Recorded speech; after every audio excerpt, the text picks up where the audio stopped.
मंत्रमुग्ध वन साहसिक एक बार की बात है। एक अनोखे छोटे से गांव में लिली नाम की एक जिज्ञासु और दयालु बच्ची रहती थी। लिली को कहानियों के प्रति उनके प्रेम और अपने आसपास की दुनिया के बारे में उनकी अतृप्त जिज्ञासा के लिए जाना जाता था। एक दिन गांव के बाहरी इलाके की खोज करते समय वह जंगल की गहराई में जाने वाले एक पुराने ऊंचे रास्ते पर ठोकर खाई। उत्सुकतावश उसने इसका अनुसरण करने का निर्णय लिया। जैसे जैसे वह जंगल में गहराई तक गई, पेड़ उसे रहस्य बताने लगे और पत्तियों के माध्यम से छनती हुई सूरज की रोशनी ने जंगल के फर्श पर रंगों का एक जादुई नृत्य पैदा कर दिया। जल्द ही उसका सामना जैस्पर नाम के एक अनोखे प्राणी से हुआ, जो झिलमिलाते पंखों वाला एक मिलनसार वन प्रेत था। जैस्पर की शरारत भरी मुस्कुराहट थी, जिसने लिली को खुशी से खिलखिला दिया। हेलो छोटे बच्चे, मंत्रमुग्ध वन में आपका स्वागत है। जैस्पर ने हवा में घूमते हुए चिल्लाया। वाह, ये जगह अद्भुत है। यहाँ रहना कैसा है? लिली ने पूछा।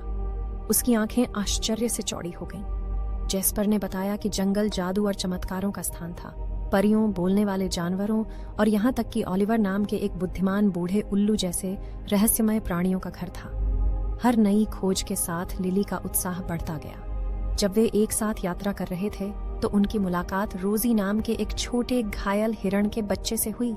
लिली दयालु होने के कारण उस बेचारे प्राणी को पीड़ा में नहीं देख सकती थी।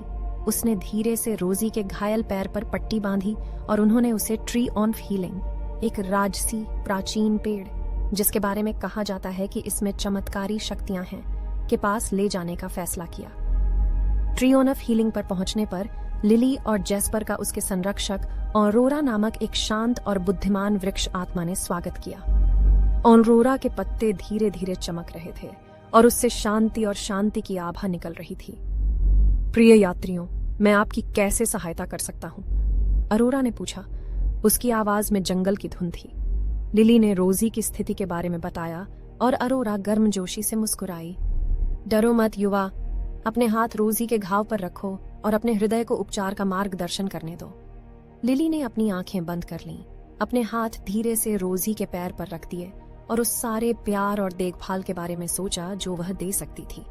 एक नरम सुखदायक रोशनी ने रोजी के घाव को ढक दिया और सभी की खुशी के लिए वह ठीक होने लगा। रोजी अपने पैरों पर खड़ी हो गई। उसकी आंखें कृतज्ञता से भर गईं और उसने लिली को स्नेह से थपथपाया। अब रोजी के साथ तीनों ने अपनी यात्रा जारी रखी, विभिन्न चुनौतियों का सामना किया और रास्ते में जरूरतमंदों की मदद की।